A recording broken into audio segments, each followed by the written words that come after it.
Whatever your background, pay a visit to Guernsey, that small island in the English Channel, well endowed with the beauties of nature and a climate in which to enjoy them. And at once you will be impressed by the high standard of living, the low import duties, low taxation, low prices, and the plentiful supply of money. And you will think long and hard before returning to a mainland ridden with debt and inflation. You will wonder and be dismayed, perhaps even a little angry at the astonishing lack of political will in all our governments when it comes to removing the curse of debt finance. Guernsey was not always such a pleasant place in which to live, but in the day of their need, the people of the island were blessed with wise counsellors. Would to God such a blessing might fall on all our lands in this time of extremity. In those early days of the 19th century, after Napoleon had had his fling, Guernsey was in bleak estate. Far from being attractive to visitors, the conditions on the island were so depressing that some of the inhabitants began to leave for the mainland. And small wonder at that. With cart tracks for roads, high-banked, muddied and streaming like rivers when the weather was unkind, no commerce, no work for the needy, nor hope of any, and the dikes in such poor state that large tracts of land were in danger of being swept away by the encroaching sea. In the town the streets were badly paved and confined, hardly even a horse for hire, let alone a vehicle or wheeled carriage of any kind.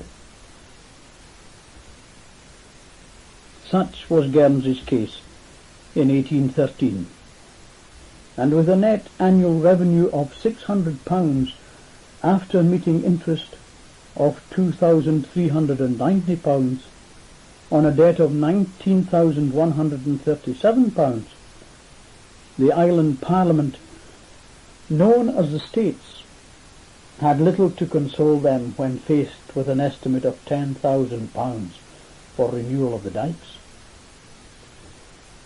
2 years later, the States appointed a committee to look at ways of overcoming this financial blight, and in particular to discover how best to improve the conditions of the overcrowded market, which had no shelter against the elements, and in which humanity pressed, the more eager to get out, having first, of necessity, got in. The committee were well aware that the people of Guernsey could not support further taxation, and they were not slow to realize that bank borrowing incurred high interest payments which they were unable to afford, and which, though they met these payments faithfully year by year, did nothing to diminish the principal sum borrowed. It was proposed, therefore, that the island parliament exercise its ancient prerogative and issue its own currency to finance the rebuilding of the market. The proposal was turned down, but later in 1816 the first issue of States £1 notes was agreed to, and £4,000 worth printed for financing roadworks, preservation works, and the building of the monument to the late governor. These notes were to be redeemable in 3 6-monthly stages, the first one in April 1817. This way the States were able to complete the works they had undertaken, and still leave sufficient money in their coffers for other States' needs, and that with no increase to the State's debt. That was a start. But it was 3 years later when the committee was authorized to issue the sum of £4,500 in States notes to to finance the erection of a covered market. These notes to be redeemed in 10 years out of revenues and import duties. It was in the autumn of 1822 that the new market opened, and this was followed by other issues of States notes to provide for the distribution of goods and services in the execution of other public works undertaken, thus stimulating the natural growth of the community. Far from having any doubts about the States notes, the people of Guernsey were eager to have them, and by 1837 the total circulation of States notes was £55,000. Had these notes not been issued, many important public works could not have been undertaken, let alone accomplished. This was the claim of many eminent contemporaries, and such were the improvements that visitors returned and trade increased, and the island found the prosperity it still enjoys today. However, there were problems. Unable to abide the sight of another's prosperity, old misery forever lurks behind the scenes, devising mischief to undo the good that is done. And such he was who laid complaints before the Privy Council in 1826, claiming that royal consent was necessary before the island Parliament could increase its annual income. Naturally, the Privy Council required an explanation, which was duly provided by the Guernsey States Finance Committee.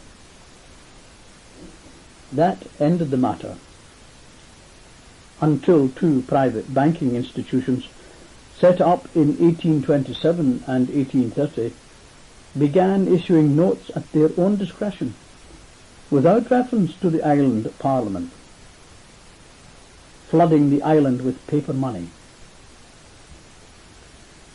The committee had exercised great care in deciding how much to issue in States notes. Now the newfound financial stability and continuing growth of the island community were being threatened by antisocial activity. In a spirited address to the island Parliament in September 1836, Daniel Delisle Brock attacked such sharp practice, claiming that no one had the right to arrogate to himself the power to circulate a private coinage and to imprint thereon for his own profit an arbitrary value, and he argued the necessity of limiting the issue of paper money to the needs, the customs, and the benefit of the community as a whole. He did not fail to point out that permission could not be given to private individuals to play with the wealth and prosperity of society. To all of this we say, hear, hear. Surprisingly, the banks won. Then, the records give no explanation of what happened, but the States eventually called out of circulation £15,000 of their own notes. They also agreed to issue no more than £40,000 in future. This was the situation until 1914, when the banks were not allowed to issue more money than that which was then circulating. But the States were not so restricted, and made good the opportunity of issuing money as required, so that by 1918 the States issue was £142,000. From that time, Guernsey did not look back. The States notes in circulation rose with her growth and reached 542,600 £765 in 1958. Now the local banks are amalgamated with English institutions, and the only notes on the island are States notes and Bank of England notes, the proportion varying with the seasons. During the tourist season, there are many more Bank of England notes in circulation. In 1937, printing and handling of their £175,000 note issue cost the States a mere £450, while a loan of that amount would have meant an annual interest payment of £11,383. The experiment began in 1817,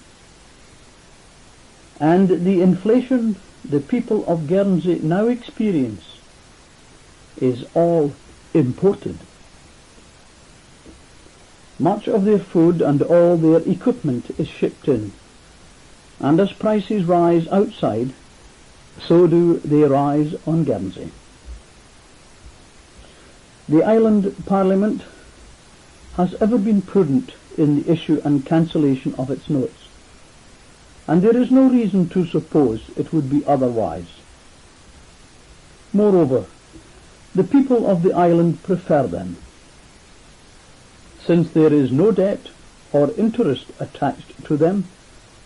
That is surely not surprising. However, what is surprising, indeed incredible, is the fact that this success, so well attested to in the annals of the island, and there for all to see, apparently fails to move our governments to consider that there might after all be a lesson in it for them, and a hope for us. In the words of Edmund Burke, all that is necessary for the triumph of evil is that the good men do nothing. Join us. Help publicize the truth about money. Write to your representatives in Parliament or Congress, pressing them to do their homework on this vital subject, untrammeled by the false teachings of the priests of usury and debt finance, and call on them to require our governments to outlaw such evil practices. It is essential, however, that you become well informed about the reality of money and its place in the community. Therefore, you are enjoined to write to the addresses in the cassette liner for details of books and literature. God be with you.